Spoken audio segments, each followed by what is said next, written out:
옛날 어느 산골 마을에 사람의 발길이 닿기 힘든 깊고 험한 산자락 아래 눈이 한 번 내리기 시작하면 봄이 올 때까지 녹지 않는다는 외딴 집이 한 채 있었습니다.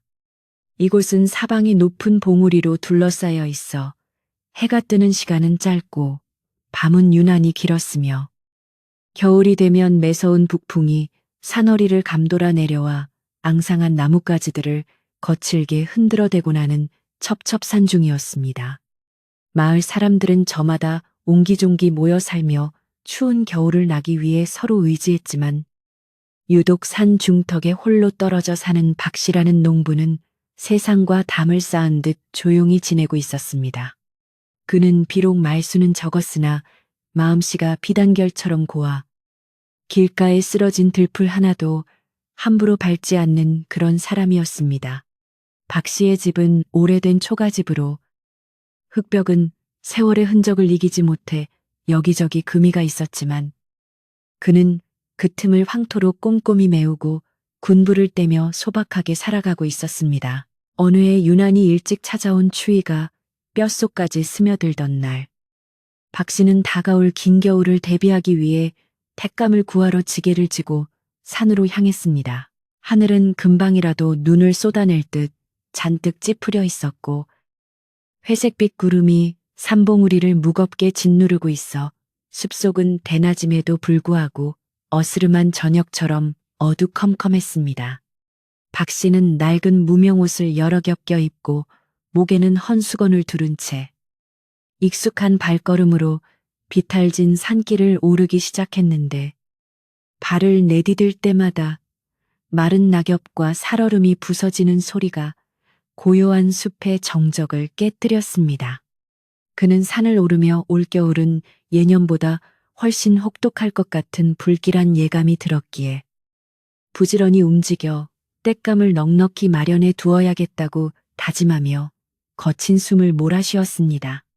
산짐승들도 다가올 추위를 직감했는지 숲은 쥐 죽은 듯 조용했고 가끔 어디선가 들려오는 까마귀의 울음소리만이 스산함을 더할 뿐이었습니다. 박 씨는 땀이 식어 한기가 들기 전에 마른 나무를 찾아 베고 묶는 일을 반복하며 묵묵히 자신의 지게를 채워나갔습니다. 그렇게 한참을 산 깊숙한 곳으로 들어가 나무를 하던 박 씨의 귀에 바람 소리와는 다른 미세하고 가느다란 신음소리가 들려왔습니다. 처음에는 잘못 들은 것인가 싶어 일손을 멈추고 귀를 기울여 보았지만 소리는 분명 근처 덤불숲 사이에서 간헐적으로 이어지고 있었습니다. 그것은 마치 갓 태어난 강아지가 어미를 찾으며 낑낑거리는 소리 같기도 했고 다친 짐승이 고통을 참으며 내뱉는 거친 숨소리 같기도 하여 박 씨는 두려움과 호기심이 동시에 일어나는 것을 느꼈습니다. 산속에는 늑대나 멧돼지 같은 사나운 짐승들이 살고 있었기에 함부로 다가가는 것은 위험천만한 일이었으나 그 소리가 너무나 애처롭고 구슬퍼 차마 모른 척하고 발길을 돌릴 수가 없었습니다. 박 씨는 손에 쥐고 있던 낫을 고쳐 쥐고 소리가 들려오는 쪽을 향해 조심스럽게 발걸음을 옮기며 덤불을 헤치고 나아갔습니다. 가시덤불을 헤치고 들어간 곳에는 작은 바위 틈새에 웅크리고 있는 조그만 짐승의 형체가 보였는데 자세히 들여다본 박 씨는 그만 소스라치게 놀라 뒤로 물러서고 말았습니다. 그것은 다름 아닌 호랑이 새끼였는데 아직 젖도 떼지 못한 듯 작고 여린 몸집을 하고 있었지만 분명 산군이라 불리는 호랑이의 검은 줄무늬가 선명하게 새겨져 있었습니다. 새끼 호랑이는 날카로운 덫에 뒷다리가 끼어 꼼짝도 하지 못한 채 피를 흘리고 있었고 고통과 추위에 지쳐 눈조차 제대로 뜨지 못하고 파들파들 떨고만 있었습니다. 박 씨는 순간적으로 어미 호랑이가 근처에 있을지도 모른다는 생각에 등골이 오싹해져 주위를 두리번거렸지만 주변에는 아무런 인기척도 없었고 쌓인 눈 위에는 새끼 호랑이가 끌려온 핏자국만이 길게 이어져 있을 뿐이었습니다. 아마도 어미를 잃고 헤매다 사냥꾼이 놓은 덫에 걸린 것이 분명해 보였습니다. 박 씨는 눈앞에서 죽어가는 어린 생명을 두고 갈등에 휩싸였는데 호랑이는 잘하면 사람을 해칠 수도 있는 맹수였기에 마을 사람들은 호랑이를 발견하면 즉시 관아에 알리거나 죽여야 한다고 입을 모아 말하곤 했기 때문입니다. 하지만 박 씨의 눈에 비친 새끼 호랑이는 맹수라기보다는 그저 다치고 겁에 질린 가여운 어린 짐승일 뿐이었고 그 처량한 눈빛이 마치 살려달라고 애원하는 듯하여 그의 마음을 세차게 흔들었습니다. 박 씨는 결국 미물이라도 생명은 귀한 법인데 어찌 그냥 두고 볼 수 있겠는가라고 혼잣말을 중얼거리며 조심스럽게 호랑이에게 다가갔습니다. 그가 다가가자 새끼 호랑이는 본능적으로 하악질을 하려 했으나 기력이 다해 입만 벙긋거릴 뿐 위협적인 소리조차 내지 못하고 그대로 고개를 떨구었습니다. 박 씨는 떨리는 손으로 호랑이의 다리를 옥죄고 있는 쇠덫을 힘껏 벌려 조심스럽게 빼내 주었습니다. 덫에서 풀려난 새끼 호랑이는 고통 때문인지 안도감 때문인지 짧은 비명을 지르며 축 늘어졌고 상처 부위는 뼈가 보일 정도로 깊게 패어 있어 붉은 피가 멈추지 않고 흘러나왔습니다. 박 씨는 서둘러 자신이 두르고 있던 목수건을 풀어 지혈을 시도했지만 차가운 산바람에 상처가 얼어붙어 괴사가 진행될까봐 걱정이 태산 같았습니다. 그는 잠시 고민하다가 자신이 입고 있던 솜누비 저고리를 벗어 호랑이를 감싸 안았는데 맹수의 새끼라고는 믿기지 않을 만큼 가볍고 따뜻한 체온이 그의 품으로 전해져 왔습니다. 박 씨는 지게에 싣고 있던 나무들을 미련 없이 쏟아버리고 그 위에 푹신한 낙엽을 깐 뒤 저고리에 쌓인 새끼 호랑이를 조심스럽게 눕혔습니다. 지금 당장 집으로 데려가 치료하지 않으면 이 어린 것은 오늘 밤을 넘기지 못하고 얼어 죽을 것이 자명했기에 그는 다른 생각을 할 겨를이 없었습니다. 산을 내려오는 길은 올라갈 때보다 훨씬 더 조심스러웠는데 혹시라도 마을 사람들의 눈에 띄어 호랑이를 데려간다는 사실이 알려지면 큰 소동이 벌어질 것이 뻔했기 때문입니다. 박 씨는 사람들이 다니지 않는 험한 새길을 골라 발걸음을 재촉했고 해가 져서 어둑어둑해질 무렵에야 겨우 자신의 오두막집 근처에 도착할 수 있었습니다. 다행히 날씨가 가슨 탓에 밖을 돌아다니는 사람은 아무도 없었고 박 씨는 도둑고양이처럼 살금살금 집 안으로 들어가 잽싸게 방문을 걸어 잠갔습니다. 방 아랫목에 호랑이를 눕혀놓고 나서야 그는 긴 안도의 한숨을 내쉬며 이마에 맺힌 식은땀을 닦아냈습니다. 방 안에 온기가 돌자 기절한 듯 누워있던 새끼 호랑이가 미약하게 남아 숨을 몰아쉬기 시작했고 박 씨는 서둘러 부엌으로 나가 물을 데우고 약초를 찾기 시작했습니다. 박 씨는 평소 산을 오르내리며 캐두었던 지혈에 좋은 엉겅퀴와 쑥을 지식여 약을 만들었고 깨끗한 무명천을 삶아 준비한 뒤 떨리는 마음으로 호랑이의 상처를 닦아내기 시작했습니다. 굳어버린 핏자국을 따뜻한 물수건으로 불려 닦아내자 드러난 상처는 생각보다 훨씬 심각해서 박 씨는 저도 모르게 혀를 차며 깼어. 이 어린 것이 얼마나 아팠을꼬. 에구 불쌍해라 하며 탄식을 쏟아냈습니다.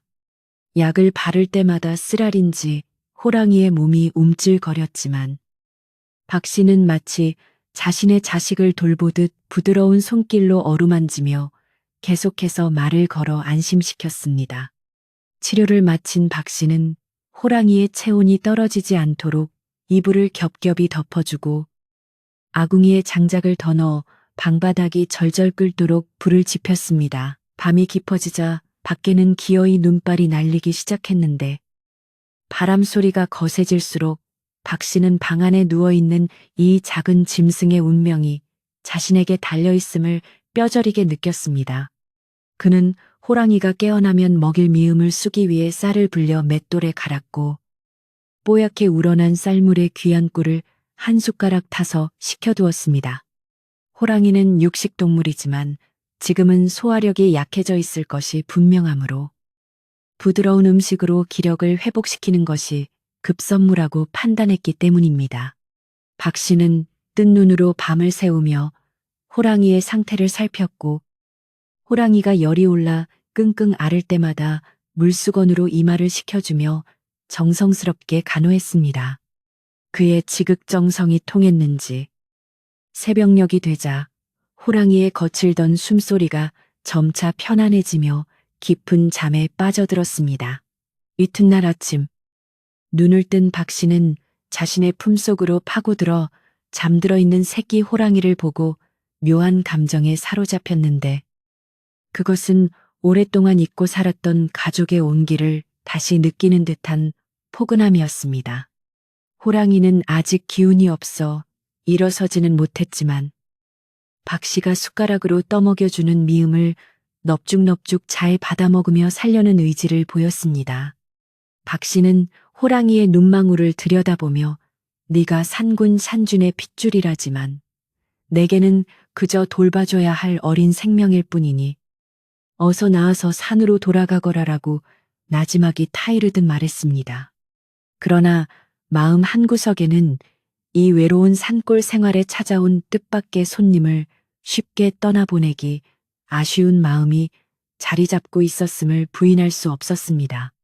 박 씨는 낮에는 문을 걸어 잠그고 호랑이를 돌보고 밤에는 혹시나 새어나갈지 모를 짐승의 냄새를 없애기 위해 쑥을 태우며 철저하게 비밀을 유지했습니다. 시간이 지날수록 호랑이의 회복 속도는 놀라울 정도로 빨랐는데 며칠이 지나자 붓기가 가라앉고 상처에 새살이 돋아나기 시작했습니다. 처음에는 박 씨를 경계하던 호랑이도 이제는 박 씨의 발자국 소리만 들려도 귀를 쫑긋거리며 반가움을 표시했고 박 씨가 방에 들어오면 강아지처럼 꼬리를 흔들며 다가와 머리를 비벼대곤 했습니다. 박 씨는 그런 호랑이가 기특하고 사랑스러워 자신의 끼니를 줄여서라도 호랑이에게 먹일 고기를 구하기 위해 애썼습니다. 그는 덫에 걸려 죽은 산토끼나 빔을 구해다가 잘게 다져서 죽과 함께 먹였고 호랑이는 박 씨의 정성을 아는지 주는 대로 남김없이 먹어치우며 하루가 다르게 쑥쑥 자라났습니다. 호랑이의 털에는 윤기가 흐르기 시작했고 눈빛에는 다시금 맹수의 정기가 서리기 시작했습니다. 박 씨는 호랑이에게 산이라는 이름을 지어주었는데 산에서 왔으니 산으로 돌아가라는 뜻과 산처럼 듬직하게 자라라는 뜻을 함께 담은 것이었습니다. 산이는 박 씨가 사나 이리 오너라 하고 부르면 쪼르르 달려와 그의 무릎에 턱을 괴고 눕곤 했는데 그럴 때면 박 씨는 거친 손으로 산이의 등을 쓰다듬으며 세상 시름을 잊곤 했습니다. 하지만 산이의 덩치가 커질수록 박 씨의 근심 또한 깊어질 수밖에 없었는데 아무리 감추려 해도 맹수의 본능까지 감출 수는 없었기 때문입니다. 가끔씩 산이가 장난을 치며 으르렁거리는 소리가 얇은 흙벽을 뚫고 밖으로 새어나갈 때면 박 씨는 가슴이 철렁 내려앉아 황급히 산이의 입을 막으며 주위를 살피곤 했습니다. 그러던 어느 날 마을에 이상한 소문이 돌기 시작했는데 박신의 집 근처를 지나던 나무꾼이 짐승의 울음소리를 들었다는 것이었습니다. 처음에는 다들 헛소리를 들었다며 대수롭지 않게 여겼으나 밤마다 산짐승의 눈빛 같은 푸른 광채가 박신의 집 창호지 문틈으로 비친다는 목격담까지 더해지자 마을 사람들은 수군거리기 시작했습니다. 박씨는 마을 사람들의 의심을 피하기 위해 일부러 더 태연한 척하며 마을 행사의 얼굴을 비치기도 하고 호랑이의 냄새를 가리기 위해 거름 냄새가 나는 옷을 입고 다니기도 했습니다. 그러나 꼬리가 길면 밟힌다는 옛말처럼 산이의 존재를 언제까지나 완벽하게 숨길 수는 없는 노릇이었습니다. 산이는 이제 제법 덩치가 커져 방안이 좁게 느껴질 정도였고 가끔 창밖을 바라보며 산을 향해 낮게 포효하는 모습을 보이기도 했습니다. 박 씨는 산이를 볼 때마다 이제 곧 너를 보내야 할 때가 오는구나 라고 생각하며 가슴 한쪽이 아려오는 것을 느꼈습니다. 정이 무섭다고. 처음에는 그저 불쌍해서 거두었던 짐승이 어느새 자식처럼 소중한 존재가 되어버린 탓에 차가운 눈밭으로 다시 내몰아야 한다는 사실이 박 씨를 괴롭혔습니다. 아직 겨울은 한창이었고 산에는 먹을 것이 부족해 지금 산이를 내보내면 굶어 죽거나 다시 사람들에게 잡힐 것이 뻔했기에 박 씨는 하루만 더 하며 이별을 미루고 있었습니다. 그는 산이가 다 나을 때까지만이라도 아니면 이 혹독한 추위가 조금 누그러질 때까지만이라도 데리고 있겠다고 스스로와 타협하며 불안한 동거를 이어갔습니다. 어느 날 저녁 박 씨가 산이에게 줄 닭고기를 손질하고 있을 때 밖에서 인기척이 들리더니 누군가 헛기침을 하며 대문을 두드리는 소리가 났습니다. 박 씨는 화들짝 놀라 산이를 이불 속에 숨기고 방문을 조금 열어 밖을 내다보았는데 그곳에는 마을의 촌장님과 건장한 청년 몇 명이 서 있었습니다. 촌장님은 근엄한 표정으로 박 씨를 바라보며 박서방, 잠시 이야기 좀 할 수 있겠나라고 물었고 그 목소리에는 거절하기 힘든 무게가 실려 있었습니다. 박 씨는 쿵쾅거리는 심장을 부여잡고 억지로 웃음을 지으며 그들을 맞이했지만 등 뒤로 식은땀이 흐르는 것은 막을 수 없었습니다. 방 안의 산이도 낯선 사람들의 냄새를 맡았는지 이불 속에서 낮게 그르렁거리는 소리를 내기 시작해 박 씨의 애간장을 태웠습니다. 박 씨는 서둘러 밖으로 나가 방문을 등지고 서서 촌장님과 대화를 시도했는데 촌장님은 집 주위를 둘러보며 묘한 표정을 지었습니다. 요즘 자네 집에서 짐승 소리가 들린다는 소문이 파다하여 내 직접 확인하러 왔네. 혹시 산에서 늑대 새끼라도 주워다 기르는 것은 아니겠지? 촌장님의 날카로운 질문에 박 씨는 손사래를 치며 부인했지만 그의 떨리는 목소리는 오히려 의심을 사기에 충분했습니다. 함께 온 청년들은 코를 킁킁거리며 분명히 노린내 같은 짐승 냄새가 나는데 하며 수군거렸고 박 씨는 심장이 입 밖으로 튀어나올 것만 같았습니다. 박 씨는 제가 몸이 허해 산에서 약초를 캐다 다려 먹느라 이상한 냄새가 나는 모양입니다라고 둘러댔지만 촌장님의 눈초리는 여전히 의심으로 가득 차 있었습니다. 촌장님은 한참을 박 씨를 노려보다가 박서방, 자네는 천성이 착한 사람이라 산짐승 하나도 가여 이 여기는 줄 네 알지만 맹수는 사람과 함께 살 수 없는 법이네. 만약 위험한 짐승을 숨기고 있다면 당장 내다 버리게. 그것이 자네도 살고 마을도 사는 길이야. 라고 엄중히 경고했습니다. 그들은 집안까지 샅샅이 뒤지지는 않았지만 언제든 다시 올 수 있다는 무언의 압박을 남기고 돌아갔습니다. 박 씨는 그들이 사라진 뒤 주저앉아 한참을 일어날 수 없었고 방 안에서 산이가 낑낑거리며 문을 긁는 소리를 듣고서야 정신을 차렸습니다. 이제 마을 사람들에게 들키는 것은 시간 문제였고 박 씨는 선택의 기로에 서게 되었습니다. 그날 밤 박 씨는 잠을 이루지 못하고 산이의 머리를 쓰다듬으며 깊은 고민에 빠졌는데 밖에서는 다시금 눈보라가 몰아치기 시작했습니다. 바람은 전보다 훨씬 거칠어졌고 창호지 문이 덜컹거릴 정도로 세차게 불어닥쳐 마치 누군가 문을 부수고 들어오려는 듯한 공포감을 조성했습니다. 박 씨는 이 눈보라 속에 산이를 내보내면 죽음이나 다름없다는 것을 알았기에 마을 사람들의 비난과 위험을 감수하고서라도 산이를 지키기로 결심했습니다. 그는 내 목숨이 붙어있는 한너를 지켜주마라고 다짐하며 산이를 꼭 끌어안았고 산이도 박 씨의 품에 얼굴을 파묻으며 고요히 잠들었습니다. 하지만 박 씨는 알지 못했습니다. 이 눈보라가 단순한 눈이 아니라 마을과 그를 완전히 고립시키고 생사를 가르는 거대한 시련의 시작이라는 것을 말입니다. 밤새 내린 눈은 아침이 되어도 그칠 기미를 보이지 않았고 오히려 하늘의 구멍이라도 뚫린 듯 펑펑 쏟아져 내려 마당에는 이미 무릎까지 눈이 쌓여 있었습니다. 박 씨가 문을 열어보려 했지만 눈의 무게 때문에 문이 잘 열리지 않을 정도였고 세상은 온통 하얀색으로 뒤덮여 어디가 길이고 어디가 밭인지 구분조차 할 수 없게 되었습니다. 산짐승들도 자취를 감추고 오직 바람 소리만 요란한 가운데 박 씨의 오두막은 마치 하얀 바다 위에 떠 있는 작은 섬처럼 고립되어 갔습니다. 깜은 넉넉히 준비해 두었지만 식량은 두 입이 먹기에는 턱없이 부족했고 무엇보다 산이의 식성이 날로 좋아져 비축해둔 고기가 바닥을 보이고 있었습니다. 박 씨는 걱정스러운 눈으로 하늘을 올려다보았지만 하늘은 무심하게도 더 짙은 회색빛으로 변해가고 있었습니다. 고립된 생활이 며칠째 이어지자 박 씨와 산이는 점차 지쳐가기 시작했는데 특히 활동량이 많은 산이는 좁은 방 안에 갇혀 있는 것을 답답해하며 벽을 긁거나 문을 들이받는 행동을 보이기 시작했습니다.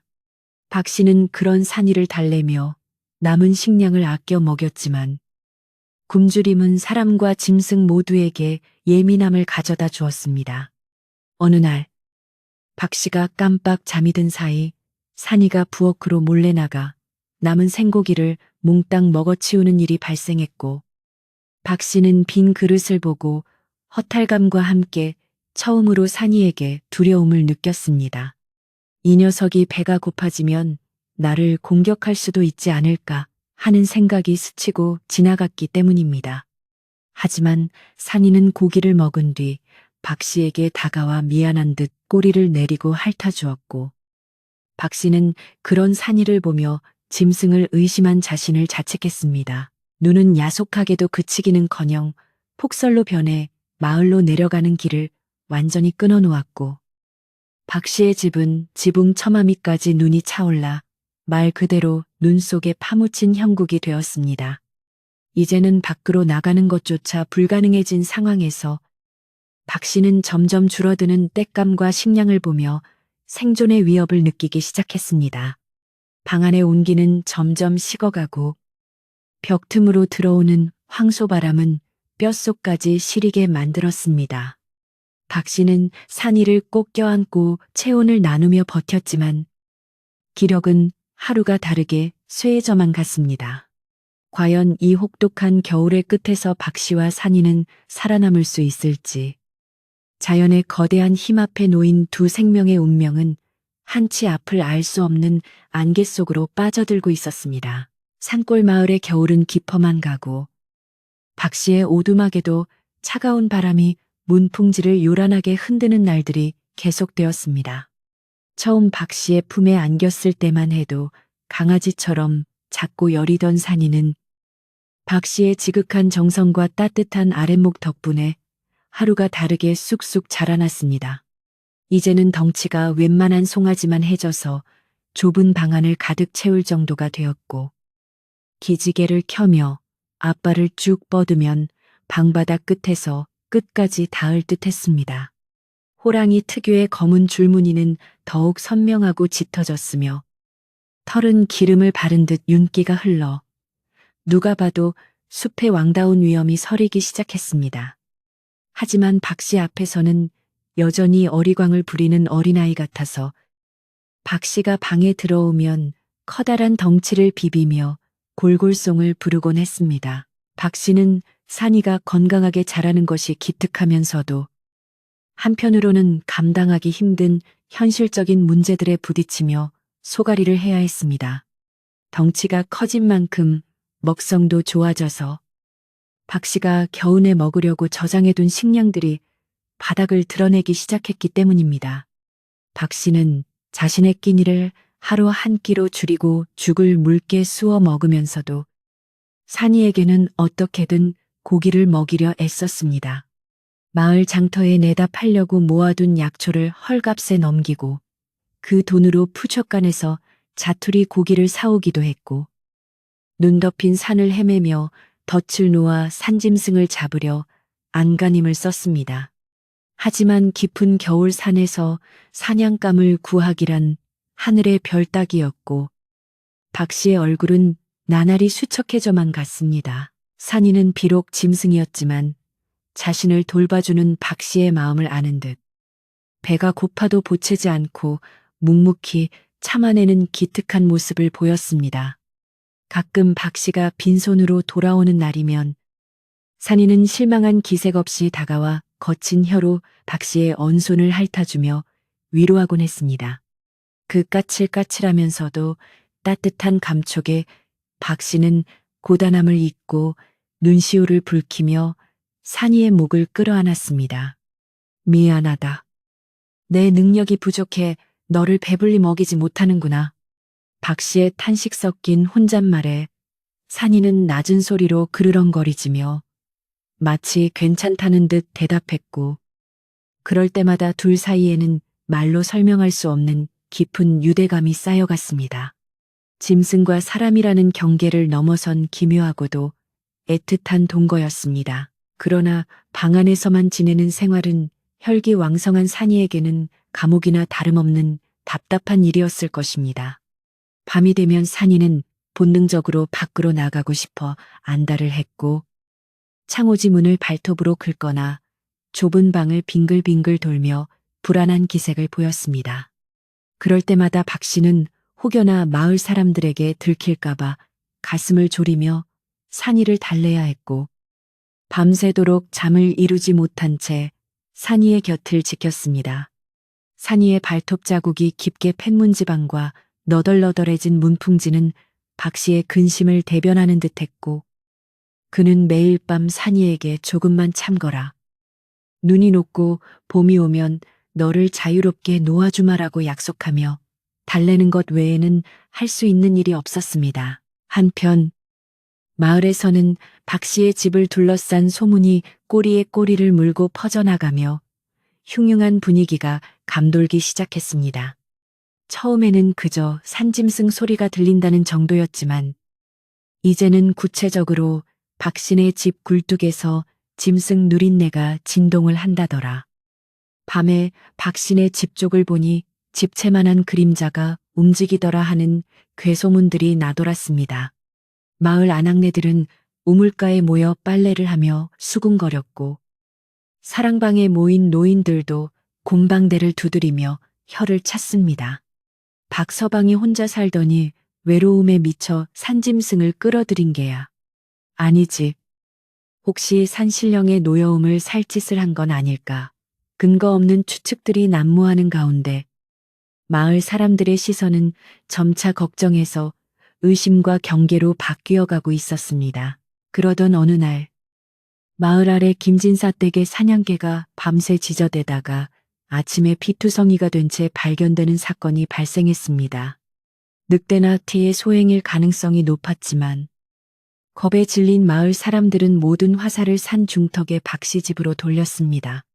분명 박서방네 집에 있는 그 괴물이 내려와 해코지를 한 거야.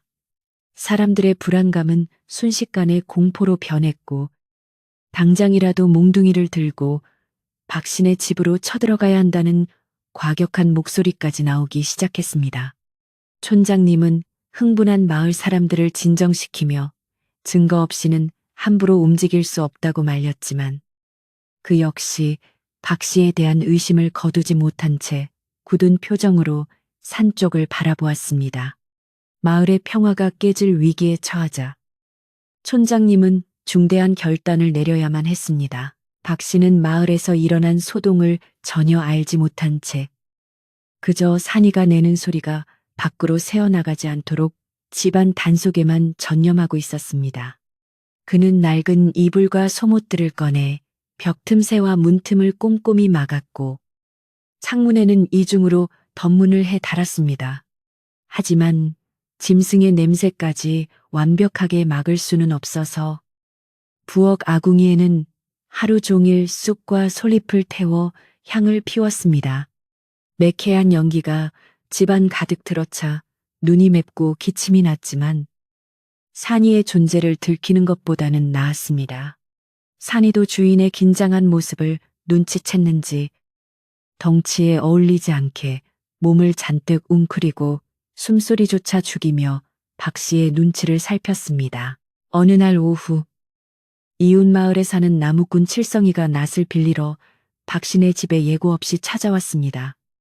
박 씨는 갑작스러운 인기척에 소스라치게 놀라 마당으로 뛰쳐나갔지만 칠성이는 이미 마루 앞까지 들어와 있었습니다. 박서방, 계신가? 내 낯이 부러져서 그런데 잠깐만 빌릴 수 있겠나?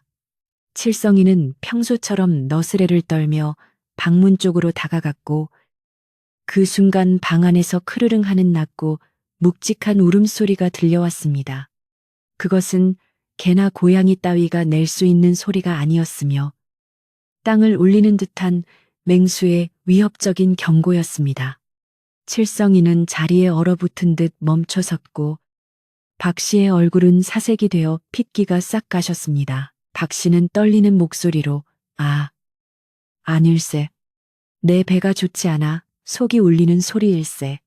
어제 상한 음식을 먹었더니 하며 말도 안 되는 변명을 늘어놓았습니다. 하지만 칠성이는 이미 방문 틈 사이로 번뜩이는 노란 눈동자와 마주친 뒤였습니다. 공포에 질린 칠성이는 뒷걸음질을 치다가 마당에 있던 지게에 걸려 넘어졌고 호랑이다, 호랑이가 있다 라고 비명을 지르며 낯을 빌릴 생각도 잊은 채 산 아래로 주랭랑을 쳤습니다. 박 씨는 털썩 주저앉아 망연자실한 표정으로 칠성이의 뒷모습을 바라보았고 이제 모든 것이 끝났다는 절망감이 그를 덮쳤습니다. 방 안에서는 산이가 문을 긁으며 불안해하는 소리가 들려왔습니다. 칠성이가 마을로 내려가 본 것을 그대로 전하자 마을은 발칵 뒤집혔습니다. 내 그럴 줄 알았다. 박서방이 미친 게 틀림없어 호랑이를 집안에 키우다니 우리 모두를 죽일 셈인가. 마을 사람들은 공포와 분노에 휩싸여 촌장님의 집으로 몰려갔고 당장 박 씨를 끌어내고 호랑이를 잡아야 한다고 아우성을 쳤습니다. 촌장님은 더 이상 사태를 방관할 수 없다고 판단하고 마을의 장정들을 모아 박 씨의 집으로 향했습니다. 횃불과 몽둥이, 농기구를 든 사람들의 행렬이 산길을 따라 이어졌고 그들의 거친 숨소리와 고함 소리가 고요하던 겨울산을 뒤흔들었습니다. 박 씨는 멀리서 들려오는 웅성거림을 듣고 올 것이 왔음을 직감했습니다. 박 씨는 방문을 굳게 걸어 잠그고 산이를 품에 안은 채 떨고 있었습니다. 산이는 바깥의 살기를 느꼈는지 털을 곤두세우고 으르렁거렸지만 박 씨는 가만히 있어. 제발 가만히 있어라고 속삭이며 산이를 진정시키려 애썼습니다. 이윽고 마당에 사람들이 들이닥쳤고 촌장님의 쩌렁쩌렁한 목소리가 들려왔습니다. 박서방 안에 있는 거 다 아네?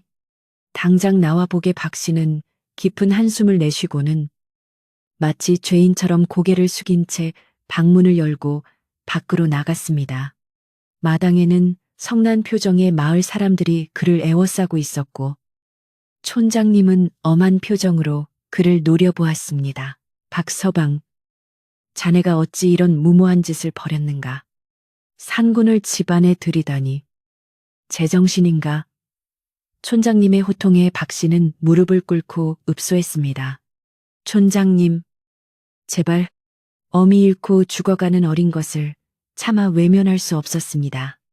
다 나으면 곧 산으로 돌려보내려 했습니다. 박 씨의 눈물 어린 호소에도 마을 사람들의 반응은 싸늘하기만 했습니다. 짐승은 짐승일 뿐이네 은혜를 원수로 갚는 게 맹수야. 누군가가 소리치자 여기저기서 동조하는 고함이 터져 나왔습니다. 사람들은 당장 방에 불을 질러서라도 호랑이를 잡아야 한다고 흥분했습니다. 그때 마을에서 가장 연로하시고 지혜롭기로 소문난 노인 한 분이 지팡이를 짚고 앞으로 나섰습니다. 소란스럽던 좌중은 노인의 등장에 잠시 조용해졌습니다. 노인은 박 씨를 가만히 내려다보며 낮지만 힘있는 목소리로 말했습니다. 박서방, 자네의 고운 심성은 하늘이 알걸세. 허나 산짐승은 산에 살아야 하고 사람은 마을에 살아야 순리인 법이야. 거두기 힘든 것을 억지로 곁에 두면 결국 자네도 다치고 짐승도 불행해지는 법이네. 더 큰 화가 닥치기 전에 연을 끊게나. 노인의 말은 단순한 경고가 아니라 자연의 이치를 거스른 자에 대한 준엄한 꾸짖음이었습니다. 그 말에 박 씨는 아무 대꾸도 하지 못하고 고개만 떨구었습니다. 촌장님은 노인의 말을 이어받아 박 씨에게 최후 통첩을 날렸습니다. 오늘 당장은 날이 저물어 위험하니 물러가겠네만 내일까지 그 짐승을 산으로 돌려보내지 않으면 우리 손으로 처리할 수밖에 없네. 자네도 마을에서 더 이상 살 수 없을 걸세. 명심하게. 마을 사람들은 으름장을 놓으며 하나둘씩 산을 내려갔고 횃불의 불빛이 멀어질수록 박 씨의 마당에는 다시금 칠흑 같은 어둠과 정적만이 남았습니다. 박 씨는 멍하니 마당에 서서 멀어지는 사람들의 뒷모습과 차갑게 식어가는 자신의 처지를 비관했습니다. 방으로 돌아온 박 씨는 산이를 바라보며 하염없이 눈물을 흘렸습니다. 산이는 영문을 모른 채 박 씨의 눈물을 핥아주며 꼬리를 흔들었습니다. 산아, 이제 우리가 헤어져야 할 시간이 온 것 같구나. 사람들이 너를 해치게 둘 수는 없어.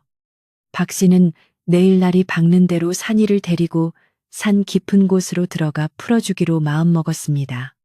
비록 아직 날씨가 춥고 먹을 것이 부족하지만 사람들의 손에 죽는 것보다는 자연의 품에서 운명을 맡기는 편이 낫다고 생각했기 때문입니다. 박 씨는 산이에게 줄 마지막 만찬을 준비하기 위해 부엌으로 향했습니다. 하지만 하늘은 박 씨에게 작별의 시간조차 허락하지 않으려는 듯 심상치 않은 조짐을 보이기 시작했습니다. 밤하늘에 떠있던 달이 두꺼운 구름 속으로 자취를 감추더니 갑자기 바람의 방향이 바뀌며 훅 하고 습기를 머금은 묵직한 공기가 밀려왔습니다. 그것은 단순한 눈이 아니라 세상을 집어삼킬 듯한 거대한 폭설을 예고하는 냄새였습니다. 나뭇가지들이 비명을 지르듯 꺾이고 지붕의 집단이 날아갈 듯 들썩거렸습니다. 박 씨는 문을 열고 하늘을 올려다 보았는데 칠흑 같은 어둠 속에서 하얀 눈송이가 하나둘 떨어지기 시작하더니 이내 굵은 눈발이 되어 쏟아지기 시작했습니다. 눈은 순식간에 온 세상을 하얗게 뒤덮으며 맹렬한 기세로 퍼부었습니다. 마치 박 씨와 산이가 어디로도 가지 못하게 막으려는 듯 눈보라는 집을 에워싸고 고립시키기 시작했습니다. 마을로 내려가는 길도 산으로 올라가는 길도 눈 깜짝할 새에 사라져 버렸습니다. 박 씨는 망연자실하여 문틀을 잡고 서 있었고 산이는 불안한 듯 방 안을 서성거렸습니다. 마을 사람들의 경고도 박 씨의 결심도 모든 것이 거대한 자연의 힘 앞에서는 무력해지는 순간이었습니다. 이제 이 외딴 집에는 박 씨와 호랑이 그리고 끝없이 쏟아지는 눈만이 남게 되었습니다. 진정한 시련은 바로 지금부터였습니다. 바람 소리가 짐승의 울음소리처럼 들리는 밤.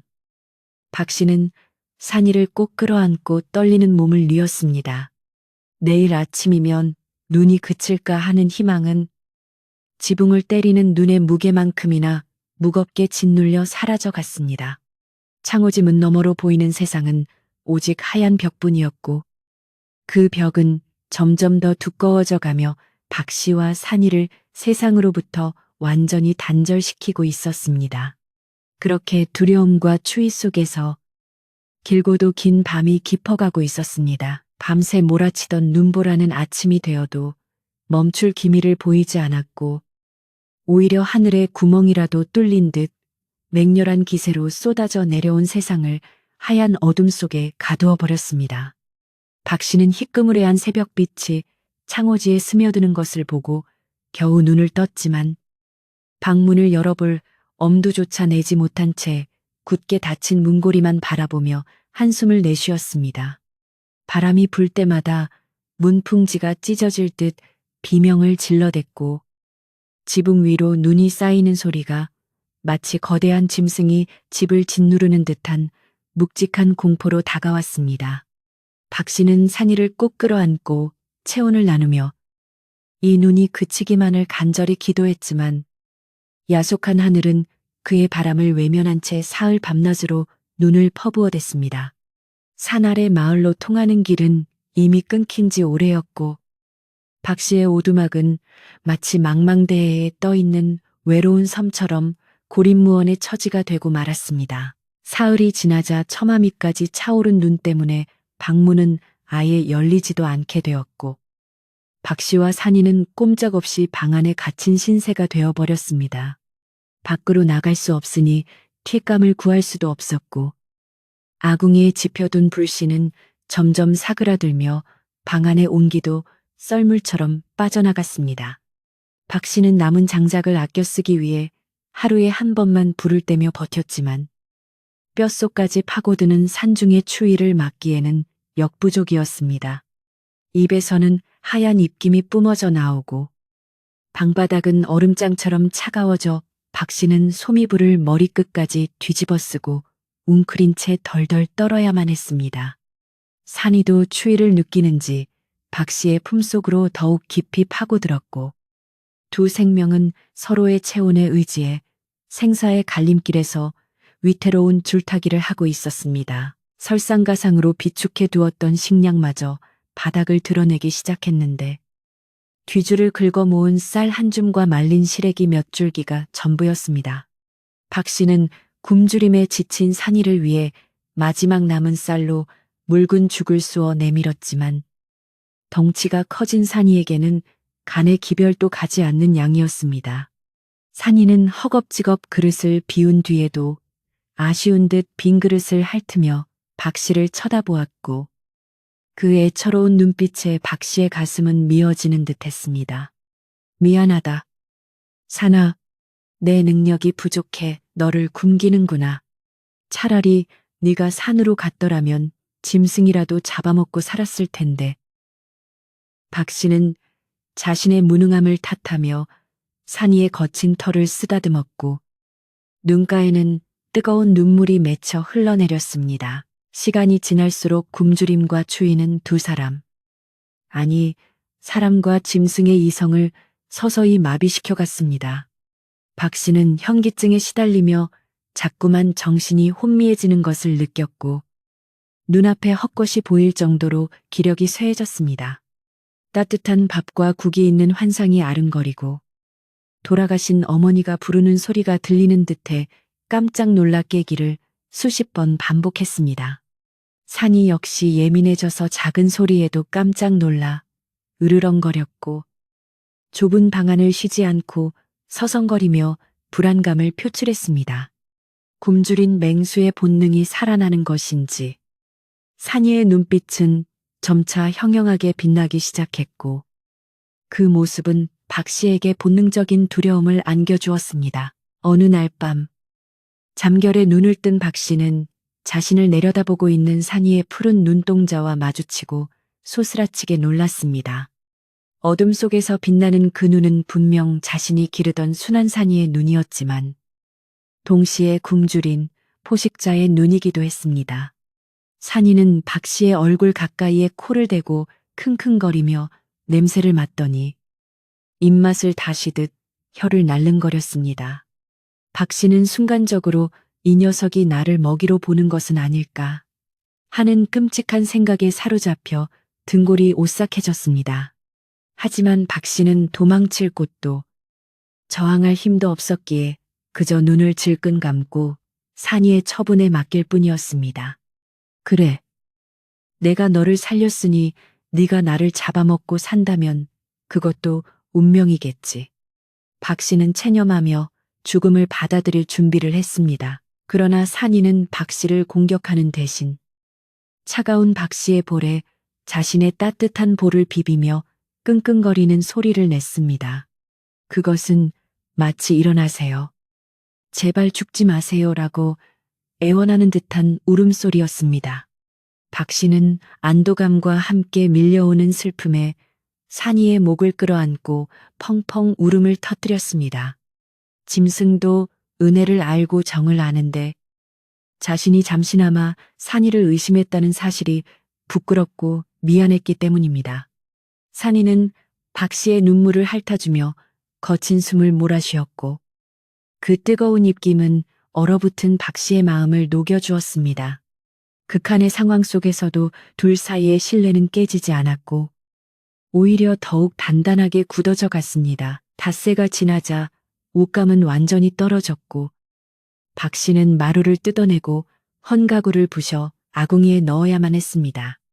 매캐한 연기가 방 안을 가득 채웠지만 잠시 스쳐 지나가는 온기라도 붙잡기 위해 어쩔 수 없는 선택이었습니다. 마지막 남은 가구마저 태워버린 뒤에는 더 이상 태울 것이 없었고 방 안은 바깥과 다름없는 냉동고가 되어버렸습니다. 벽 틈으로 스며든 냉기는 이불을 뚫고 들어와 살을 애는 듯했고 박 씨의 손발은 동상에 걸려 감각이 없어지기 시작했습니다.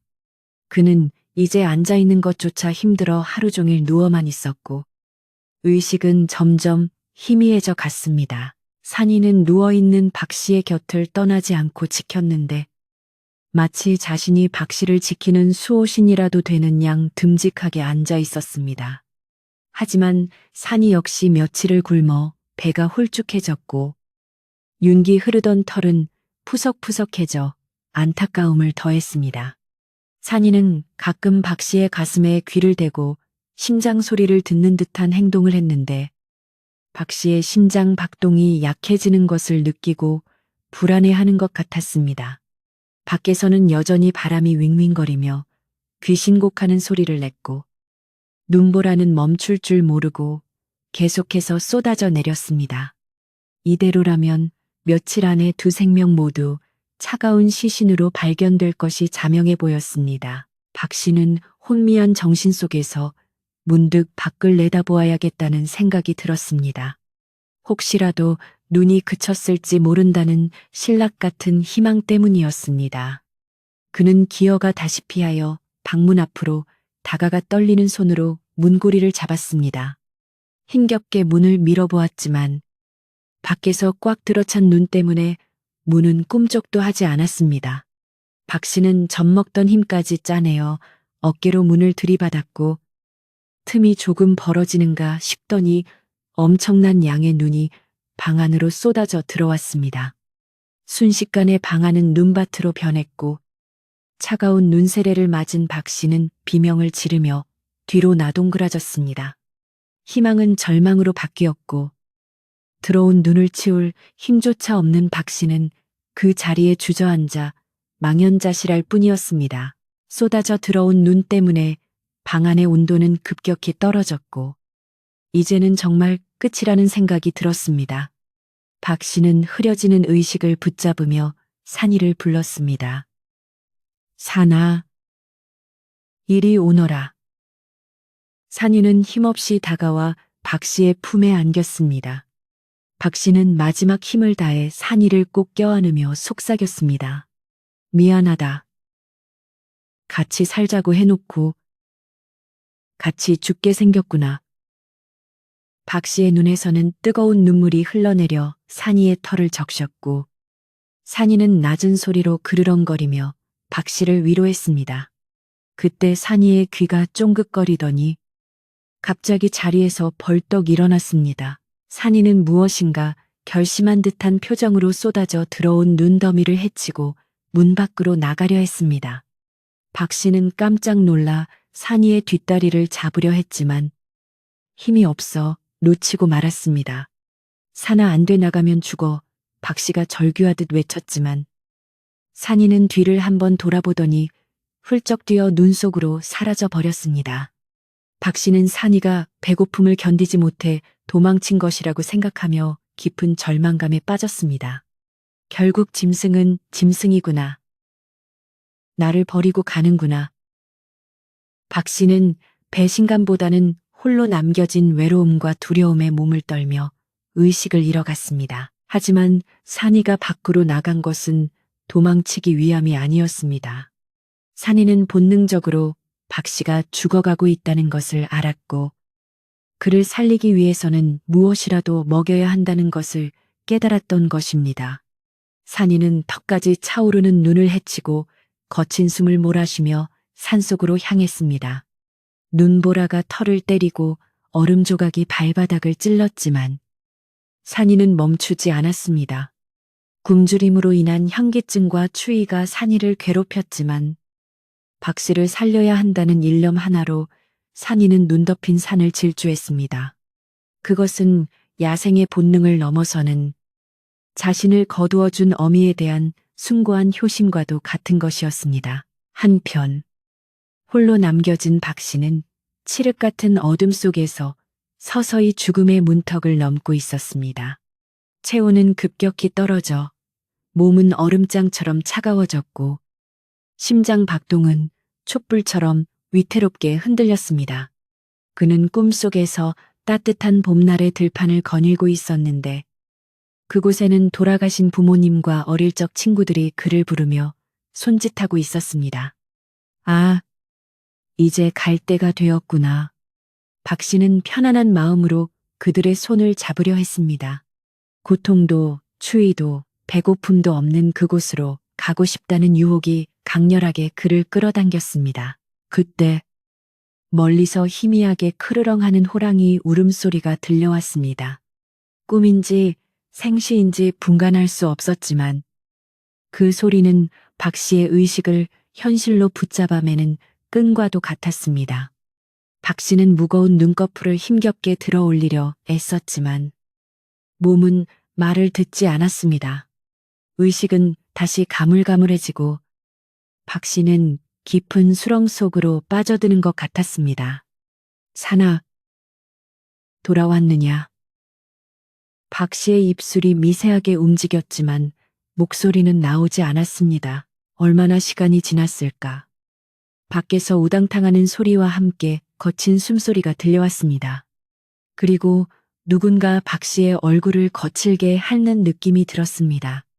따뜻하고 축축한 그 느낌에 박 씨는 간신히 눈을 떴습니다. 흐릿한 시야 속에 산이의 모습이 들어왔습니다. 산이의 털은 눈과 얼음으로 뒤덮여 있었고 입가에는 붉은 피가 묻어 있었습니다. 산이는 박 씨의 가슴 위에 무언가를 툭 떨어뜨렸는데 그것은 갓 잡은 산토끼와 댐이었습니다. 산이는 이거라도 드세요라고 말하듯 박 씨의 손을 코로 밀며 재촉했습니다. 박 씨는 믿을 수 없는 광경에 눈을 의심했습니다. 이 눈보라 속에서 사냥을 해오다니, 그것도 자신을 위해 먹이를 양보하다니. 박 씨는 떨리는 손을 뻗어 산이의 얼굴을 어루만졌습니다. 산이는 지친 기색이 역력했지만 박 씨가 깨어난 것을 보고 기쁜 듯 꼬리를 흔들었습니다. 박 씨는 산이가 물어온 고기를 날로 먹을 수는 없었지만 산이의 그 마음만으로도 배가 부른 듯 했습니다. 하지만 당장 불을 피울 수 없어 고기는 무용지물이었고 박 씨는 다시금 몰려오는 졸음을 이기지 못하고 눈을 감으려 했습니다. 그러자 산이는 박 씨가 다시 잠들면 영영 깨어나지 못할 것을 직감한 듯 박 씨의 몸 위로 올라와 넓은 배를 깔고 엎드렸습니다. 자신의 뜨거운 체온으로 박 씨의 온몸을 녹이려는 것이었습니다. 호랑이의 털 가죽은 난로처럼 후끈후끈했고 묵직한 무게감은 박 씨에게 살아있다는 감각을 일깨워 주었습니다. 산이는 박 씨의 차가운 손을 자신의 겨드랑이 사이에 끼우고 쉴 새 없이 얼굴과 목을 핥으며 마사지를 했습니다. 까칠한 혀가 피부를 자극할 때마다 박 씨의 혈관에는 조금씩 피가 돌기 시작했습니다. 산이는 밤새도록 박 씨의 곁을 떠나지 않았습니다. 밖에서는 여전히 눈보라가 몰아치고 있었지만 방 안은 산이의 열기로 인해 훈훈한 기운이 감돌았습니다. 박 씨는 꿈결에 자신이 따뜻한 아랫목에 누워있는 착각을 느꼈고 품에 안긴 산이는 마치 든든한 보디가드처럼 혹은 다정한 어머니처럼 그를 지켜주었습니다. 호랑이의 심장 소리가 쿵, 쿵, 쿵 하고 힘차게 울릴 때마다 박 씨의 심장도 그 리듬에 맞춰 다시 뛰기 시작했습니다.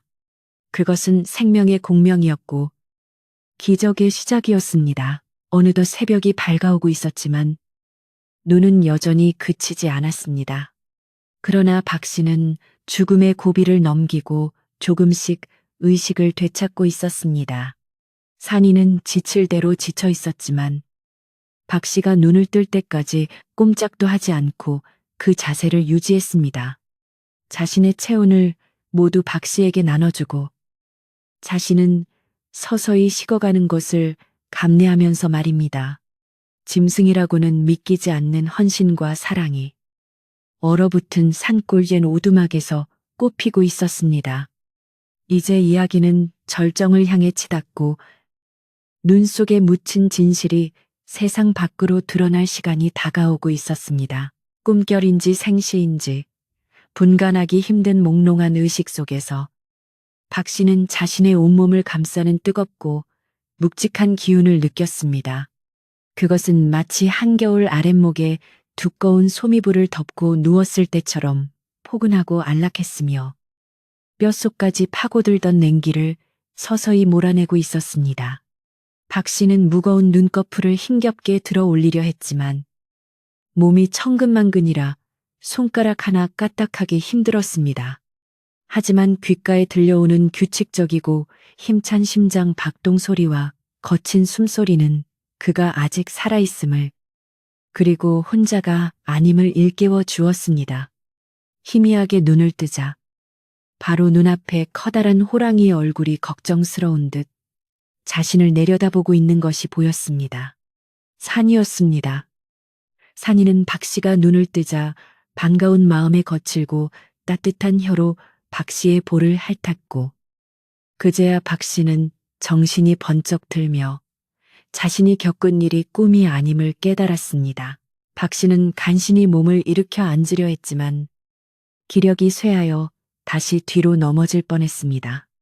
그때 산이가 잽싸게 등을 받쳐주어 박 씨는 산이의 몸에 기대어 겨우 자세를 잡을 수 있었습니다. 방 안은 여전히 냉기가 감돌았지만 산이가 뿜어내는 열기 덕분에 견딜만 했습니다. 박 씨의 시선이 방바닥에 널브러져 있는 쟁과 산토끼의 사체에 머물렀을 때 그는 다시 한번 뜨거운 눈물을 쏟아냈습니다. 밖은 여전히 눈보라가 몰아치는데 이 짐승이 주인을 살리겠다고 목숨을 걸고 사냥을 다녀온 것이었습니다. 산이의 발바닥은 얼음에 베어 피가 맺혀 있었고 털은 젖었다 말랐다를 반복해 뻣뻣해져 있었습니다.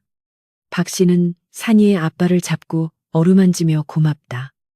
정말 고맙다. 네가 사람보다 낫구나라고 오열했습니다. 박 씨는 더 이상 지체할 수 없다고 생각하고 마지막 남은 힘을 짜내어 부엌으로 향했습니다. 감은 이미 다 떨어져 없었지만 박 씨는 마루 한 구석에 쌓아두었던 낡은 뒤줄을 도끼로 부수어 맷감을 만들었습니다. 조상 대대로 내려오던 가구였지만 지금은 목숨을 부지하는 것이 더 중요했기에 망설임이 없었습니다. 아궁이에 불을 지피고 솥을 건 뒤 산이가 잡아온 윈과 토끼를 손질하여 넣었습니다. 물이 끓기 시작하자 구수한 고기 냄새가 진동을 했고 며칠 동안 굶주렸던 박 씨와 산이의 배에서는 요란한 소리가 났습니다. 박 씨는 고기가 푹 익을 때까지 기다리며 산이의 털을 말려주고 상처를 살펴주었습니다.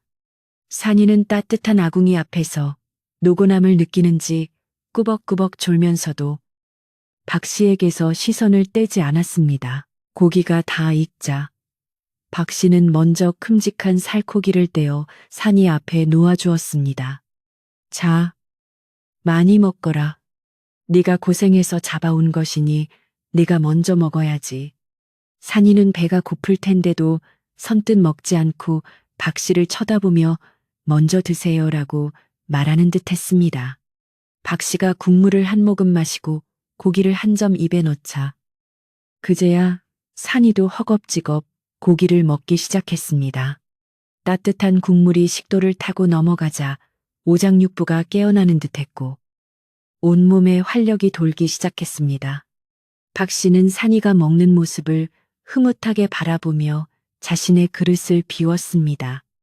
비록 소금 간도 제대로 하지 않은 맹탕이었지만 그 어떤 진수성찬보다 맛있고 귀한 음식이었습니다. 그렇게 두 생명은 죽음의 문턱에서 서로를 의지하며 기적적으로 살아남았습니다. 다음 날 아침, 거짓말처럼 눈보라가 뚝 그치고 구름 사이로 찬란한 햇살이 비치기 시작했습니다.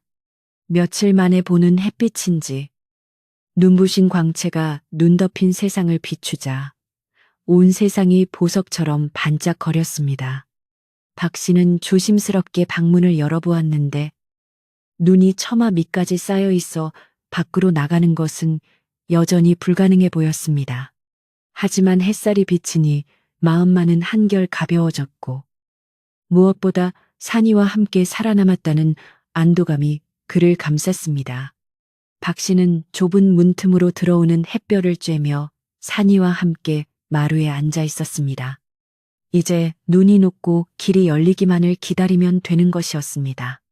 산이도 기분이 좋은지 마당에 쌓인 눈을 보며 꼬리를 살랑거렸습니다. 한편 산 아래 마을에서는 박 씨의 생사를 두고 걱정과 추측이 난무했습니다. 며칠 동안 이어진 기록적인 폭설로 인해 마을 사람들도 큰 피해를 입었지만 무엇보다 산중턱 외딴 집에 사는 박 씨가 걱정되지 않을 수 없었습니다. 그 눈보라 속에 택감도 떨어졌을 텐데 얼어 죽지 않았을까? 아니면 그 호랑이한테 잡아먹혔을지도 몰라. 사람들은 삼삼오오 모여 수군거렸고 촌장님의 얼굴에는 근심이 가득했습니다. 비록 호랑이를 키운다는 이유로 박 씨를 몰아세웠지만 막상 사람이 죽었을지도 모른다고 생각하니 죄책감이 밀려왔기 때문입니다. 촌장님은 청년들을 불러 모아 눈이 그쳤으니 박서방네 집에 가보자. 시신이라도 수습해야 하지 않겠나라고 말하며 구조대를 꾸렸습니다. 마을 장정 10여 명이 삽과 다미를 들고 산을 오르기 시작했습니다. 눈이 허리까지 차오르는 험한 길이라 한 걸음 내딛기가 무척 힘들었습니다. 앞선 사람이 눈을 치우고 길을 만들면 뒷사람이 따라가는 식으로 그들은 거북이처럼 느리게 산을 올라갔습니다. 평소라면 1시간이면 갈 거리를 반나절이 넘도록 걸려 겨우 박씨네 집 근처에 도착할 수 있었습니다. 멀리서 보이는 박씨의 집은 지붕만 간신히 보일 정도로 눈 속에 파묻혀 있었고 굴뚝에서는 연기조차 나지 않아 스산하기 그지없었습니다. 사람들은 불길한 예감에 휩싸여 아무 말도 하지 못한 채 서로의 얼굴만 쳐다보았습니다. 박서방 계신가? 박서방 촌장님이 목청껏 소리쳐 불렀지만 돌아오는 것은 메아리뿐 집안에서는 아무런 인기척도 없었습니다. 사람들은 역시 늦었구나 하고 탄식하며 고개를 저었습니다. 호랑이에게 변을 당했거나 추위에 얼어 죽었을 것이라 확신한 사람들은 침통한 표정으로 집 쪽으로 다가갔습니다. 입구조차 찾기 힘들 정도로 눈이 쌓여 있어 그들은 어디가 문인지 가늠하며 눈을 파내기 시작했습니다. 삽질 소리만 요란하게 울려 퍼지는 가운데 긴장감은 점점 고조되었습니다. 혹시라도 문을 열었을 때 끔찍한 광경이 펼쳐지거나 굶주린 호랑이가 튀어나올까봐 다들 겁을 먹고 있었습니다. 한참을 눈을 파내자 드디어 방문의 형태가 드러났습니다. 문고리는 꽁꽁 얼어붙어 있었고 문풍지는 너덜너덜해져 있었습니다. 촌장님은 침을 꿀꺽 삼키며 청년들에게 눈짓을 했고 건장한 청년 2명이 조심스럽게 문 앞으로 다가갔습니다. 자, 하나, 둘, 셋 하면 여는 거야. 짐승이 튀어나올 수도 있으니 조심하게. 촌장님의 지시에 청년들은 긴장한 표정으로 몽둥이를 고쳐 쥐었습니다. 하나, 둘, 셋 구령과 함께 문을 힘껏 잡아당기자. 뿌지직하는 소리와 함께 얼어붙은 문이 열렸습니다. 사람들은 숨을 죽이고 방 안을 들여다보았습니다. 그런데 방 안에서 펼쳐진 광경은 사람들의 예상을 완전히 뒤엎는 것이었습니다. 그곳에는 박 씨가 살아있을 뿐만 아니라 커다란 호랑이를 베개 삼아 평온하게 누워 있었던 것입니다. 문이 열리며 찬바람과 함께 사람들이 들이닥치자 호랑이는 화들짝 놀라 일어나며 박 씨 앞을 가로막고 으르렁거렸습니다.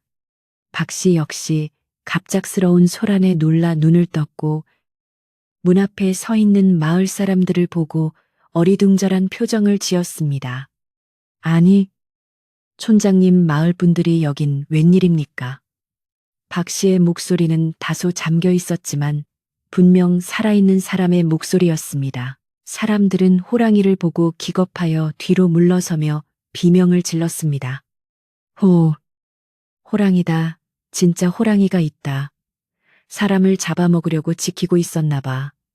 흥분한 청년들이 몽둥이와 창을 겨누며 호랑이에게 달려들려 했습니다. 그러자 호랑이 산이는 더욱 사납게 포효하며 이빨을 드러냈고 금방이라도 사람들을 덮칠 기세였습니다. 일촉즉발의 상황. 자칫하면 피바람이 불 수도 있는 긴박한 순간이었습니다. 그때 박 씨가 벌떡 일어나 호랑이 앞을 막아서며 두 팔을 벌렸습니다. 안 됩니다. 다들 멈추세요. 이 아이는 나를 해치려는 게 아닙니다. 박 씨의 절박한 외침에 사람들이 주춤하며 멈춰섰습니다. 촌장님은 떨리는 목소리로 물었습니다. 박서방, 지금 제정신인가? 저 맹수가 자네를 노리고 있는데 비키지 못해 하지만 박 씨는 단호하게 고개를 저었습니다. 아닙니다. 이 녀석이 저를 살렸습니다. 며칠 동안 갇혀서 굶어 죽고 얼어 죽을 뻔했는데 이 녀석이 사냥을 해오고 제 몸을 녹여주어 살았습니다. 제 생명의 은인입니다. 박 씨의 눈에서는 진심 어린 눈물이 흘러내렸습니다. 박 씨는 방구석에 쌓여있는 토끼와 내체뼈를 가리켰습니다. 보십시오. 짐승이 먹으려고 잡은 게 아니라 저에게 양보했습니다. 밤새도록 저를 품어 체온을 나눠주었습니다.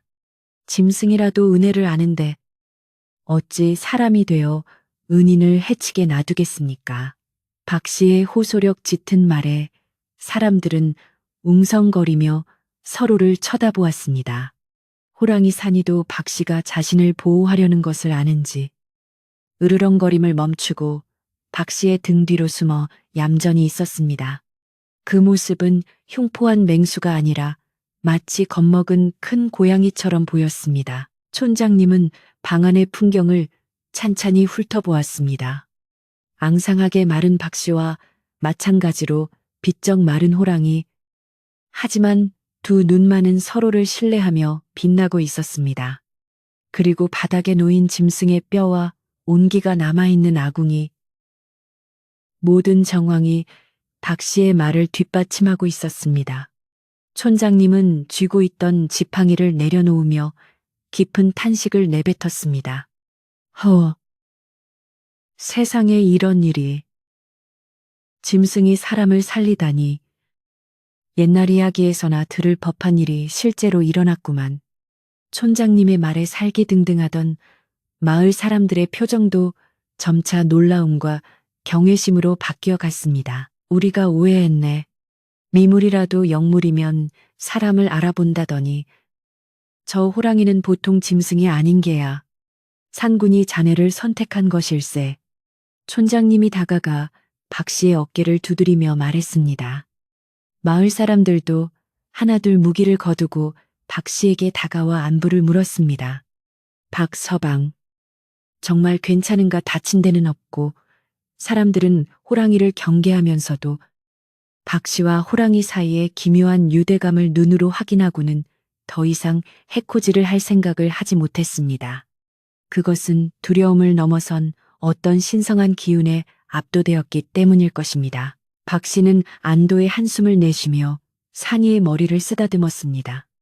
산이는 낯선 사람들 때문에 긴장하면서도 박 씨의 손길에 안정을 찾는 듯 했습니다. 촌장님, 그리고 마을 분들, 저를 걱정해서 이 험한 길을 뚫고 와주셔서 정말 감사합니다. 하지만 이 아이는 이제 곧 산으로 보낼 겁니다. 저 때문에 굶고 갇혀 지내는 게 미안해서 더는 붙잡아 둘 수가 없습니다. 박 씨의 말에 촌장님은 고개를 끄덕였습니다. 그래, 그게 순리겠지.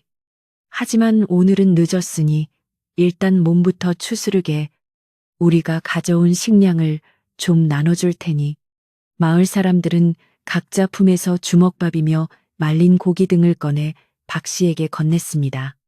어떤 이는 호랑이에게 던져줄 고기 덩어리를 조심스럽게 마루에 놓기도 했습니다.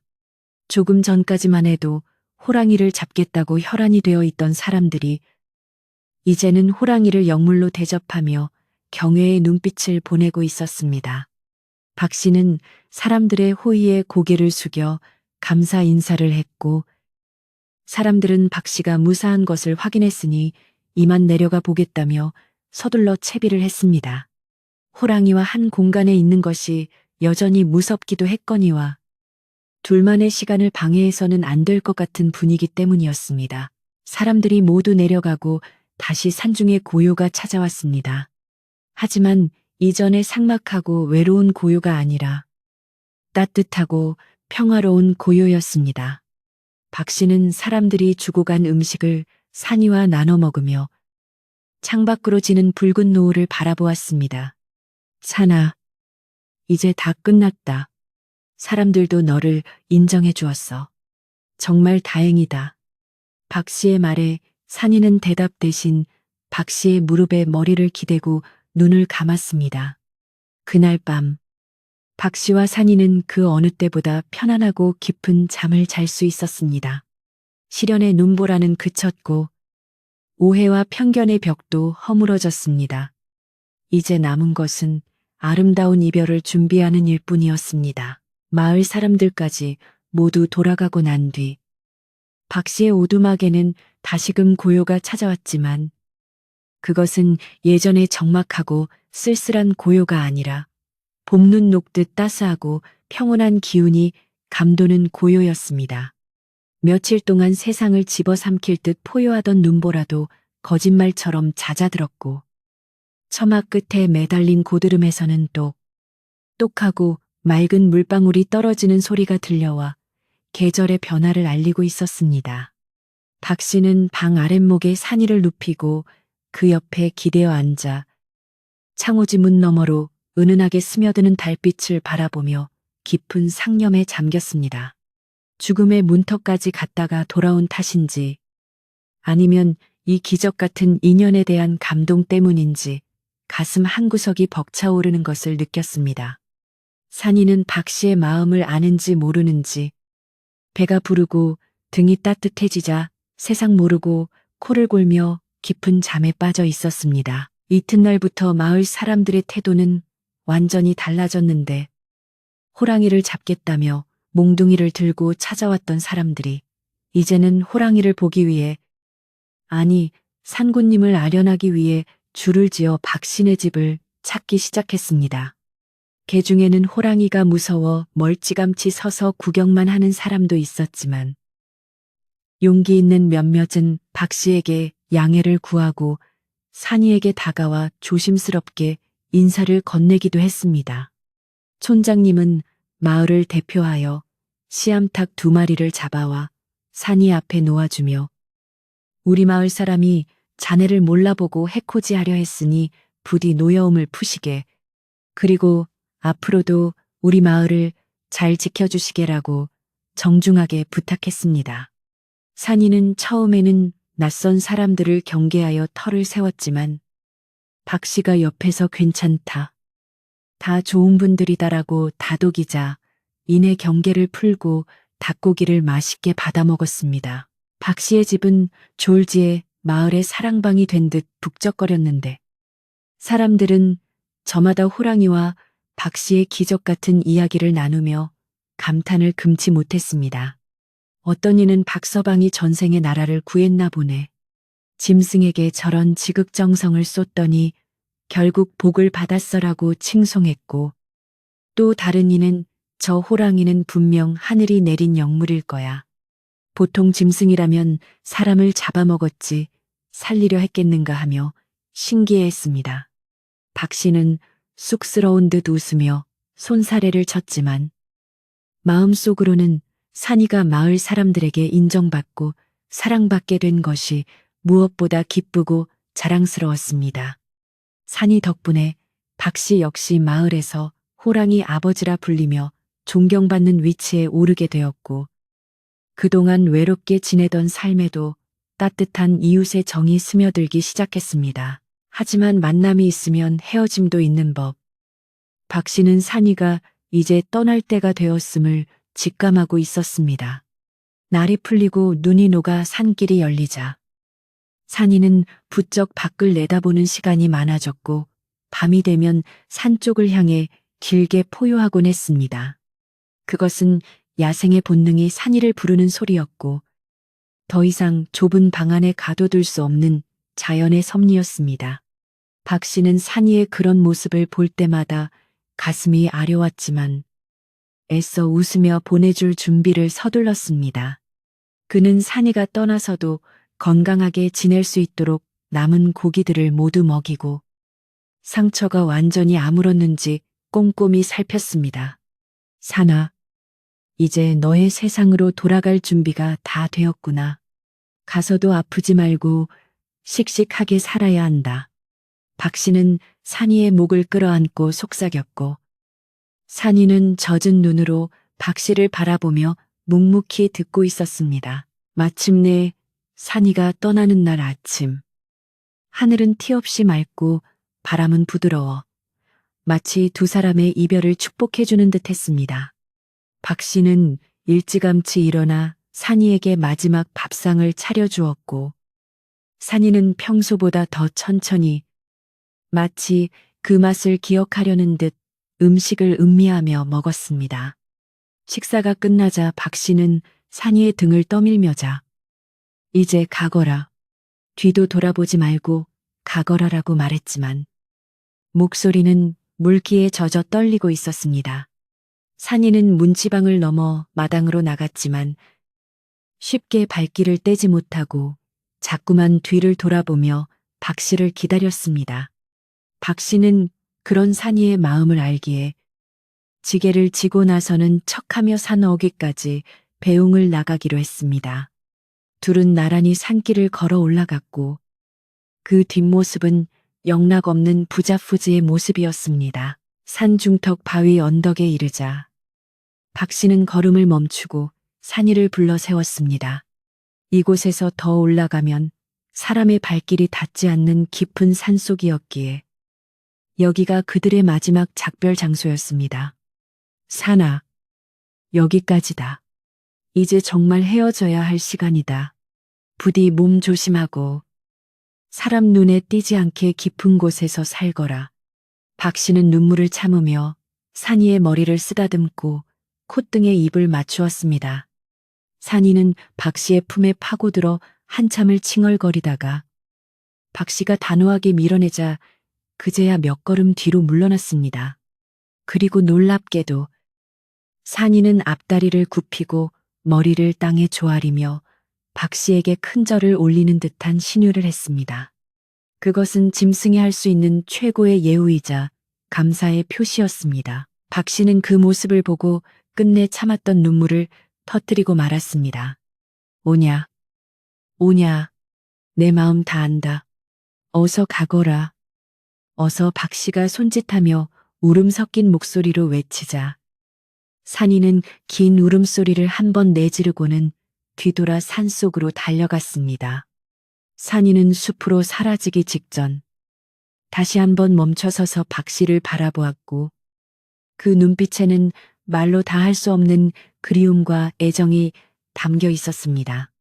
박 씨는 산이가 보이지 않을 때까지 그 자리에 망부석처럼 서서 손을 흔들었고 산의 메아리가 되어 돌아오는 산이의 울음소리를 가슴 깊이 새겼습니다. 그렇게 둘의 짧지만 강렬했던 동거는 끝이 났고 박 씨는 다시 혼자가 되어 터덜터덜 빈 집으로 돌아왔습니다. 집으로 돌아온 박 씨는 텅 빈 방 안을 둘러보며 밀려오는 허전함을 견뎌야 했습니다. 산이의 채취가 배어있는 이불이며 발톱 자국이 남은 문지방, 밥그릇 하나하나가 모두 산이의 흔적이었기에 박 씨는 한동안 멍하니 앉아있기를 반복했습니다. 하지만 그는 슬픔에 잠겨 있기보다는 산이가 준 생명을 소중히 여기며 열심히 살기로 다짐했습니다. 산이가 살려준 목숨이니 허투루 살 수 없다는 생각에 박 씨는 봄이 되자 부지런히 밭을 갈고 씨를 뿌리며 농사일에 전념했습니다.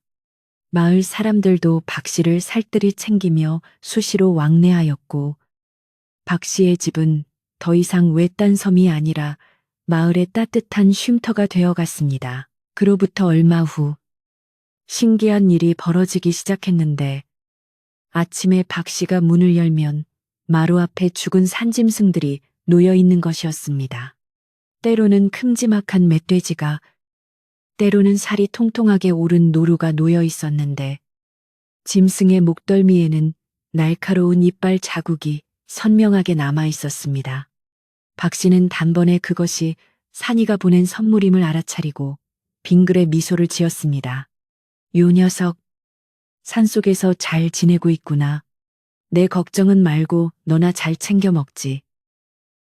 박 씨는 산이의 안부를 확인한 것만으로도 배가 부른 듯 행복해했고 그 고기들을 혼자 먹지 않고 마을 사람들과 나누어 먹으며 산이의 은혜를 널리 알렸습니다. 마을 사람들은 산이가 보낸 고기를 먹으며 이건 산신령님이 주신 약이다라며 귀하게 여겼고 박 씨네 집에 고기가 놓여 있는 날이면 마을 잔치가 벌어지곤 했습니다. 또한 신기하게도 그 해부터 마을에는 멧돼지가 내려와 농작물을 망치는 일이 싹 사라졌는데 사람들은 산이가 상군이 되어 마을을 지켜주기 때문이라고 믿었습니다. 박 씨에 대한 마을 사람들의 대우는 더욱 극진해져서 힘든 농사일은 젊은이들이 도맡아 해주고 맛있는 음식이 생기면 제일 먼저 박 씨를 챙겼습니다. 박 씨는 산이가 떠나서도 자신에게 효도를 하고 있다며 밤마다 산을 향해 감사의 기도를 올렸습니다. 세월은 유수와 같이 흘러 어느덧 10년이 훌쩍 지났고 박 씨는 백발이 성성한 노인이 되었습니다. 그는 이제 농사일에서 손을 떼고 마을 어귀 정자나무 아래 앉아 아이들에게 옛날 이야기를 들려주는 낙으로 살고 있었습니다. 아이들이 가장 좋아하는 이야기는 단연코 호랑이 형님 이야기였는데 박 씨가 내가 젊었을 때 집채만한 호랑이랑 한 방에서 잠을 잤는데 말이야. 하고 운을 떼면 아이들은 눈을 반짝이며 귀를 기울였습니다. 이야기가 끝날 무렵이면 아이들은 할아버지, 그 호랑이 지금도 살아있어요. 하고 묻곤 했고 박 씨는 허어 웃으며 먼 산을 바라보곤 했습니다. 그럼 살아있고 말고 저 산 어딘가에서 우리를 지켜보고 있을 게다. 어느 눈이 펑펑 쏟아지는 겨울밤. 박 씨는 옛날 그날처럼 방 안에서 화로를 끼고 앉아 있었습니다. 밖에서는 바람 소리가 윙윙거리며 창호지 문을 두드렸고 박 씨는 문득 산이가 사무치게 그리워졌습니다. 그때 밖에서 쿵하는 묵직한 발소리가 들리더니 이내 거친 숨소리가 문틈으로 스며 들어왔습니다. 박 씨의 심장이 쿵쾅거리기 시작했습니다. 10여 년 전 자신의 얼굴을 핥아주던 그 따뜻하고 거친 숨결과 똑같은 느낌이었습니다. 박 씨는 직감적으로 산이가 찾아왔음을 알았지만 문을 열지 않았습니다. 이제는 서로 너무 늙어버린 모습을 보여주기 싫어서였을까요? 아니면 마음으로 느끼는 것만으로 충분해서였을까요? 박 씨는 문을 향해 나지막이 말을 건넸습니다. 산아, 왔느냐? 먼 길 오느라 고생 많았다. 나는 잘 지내고 있으니 걱정 말거라. 네가 이 늙은 아비를 잊지 않고 찾아와 주니 고맙구나. 네, 이제 여한이 없다. 밖에서는 대답 대신 그르렁하는 낮고 부드러운 울음소리가 들려왔고 문풍지에 비친 커다란 그림자가 한참을 머물다가 천천히 멀어져 갔습니다. 박 씨는 그림자가 사라진 뒤에도 한동안 문을 바라보며 미동도 하지 않았고 입가에는 편안하고 행복한 미소가 번져 있었습니다. 그것이 박 씨와 산이의 보이지 않는 마지막 만남이었습니다. 그날 이후 박 씨는 더욱더 평온한 나날을 보냈습니다. 그는 종종 마루에 앉아 산을 바라보며 혼잣말을 하기도 하고 밥을 먹다가도 껄껄 웃으며 즐거워했습니다. 마을 사람들은 박 씨가 늙어서 노망이 났나 보다 하고 수군거리기도 했지만 박 씨는 개의치 않았습니다. 그의 마음속에는 언제나 든든한 아들 산이가 함께하고 있었기 때문입니다. 박 씨는 자신이 세상을 떠나면 산이가 가장 슬퍼할 것을 알기에 건강을 챙기며 오래오래 살기 위해 노력했습니다. 그리고 자신이 죽으면 산이 잘 보이는 양지 바른 곳에 묻어달라는 유언을 미리 남겨두기도 했습니다. 어느 따스한 봄날, 박 씨는 낮잠을 자듯 편안하게 세상을 떠났습니다. 마을 사람들은 박 씨의 장례를 성대하게 치러주었고 그의 유언대로 산이 잘 보이는 언덕 위에 묘를 썼습니다. 장례가 끝나고 며칠 뒤 마을 사람들이 박 씨의 묘에 가보니 묘 앞에는 산토끼며 움 같은 산짐승들이 수북하게 쌓여 있었고 묘 주변에는 커다란 호랑이 발자국이 찍혀 있었다고 합니다. 사람들은 산이가 마지막 가는 길까지 상주 노릇을 했다며 눈시울을 붉혔습니다. 이후로도 오랫동안 그 마을에는 호랑이 울음소리가 들리면 좋은 일이 생긴다는 전설이 전해져 내려오게 되었습니다. 이야기는 여기까지입니다. 눈보라치는 산속 오두막에서 피어난 사람과 짐승의 따뜻한 우정, 그리고 평생 이어진 신의와 사랑이 여러분의 마음에도 전해졌기를 바랍니다. 오늘 밤은 박 씨 할아버지의 따뜻한 아랫목처럼 그리고 산이의 든든한 품처럼 포근하고 안락한 꿈 꾸시길 바랍니다. 창밖의 바람소리도 자장가 삼아 근심 걱정 모두 내려놓고 깊은 잠에 드십시오. 밤이 깊었습니다. 모두들 평안히 주무십시오.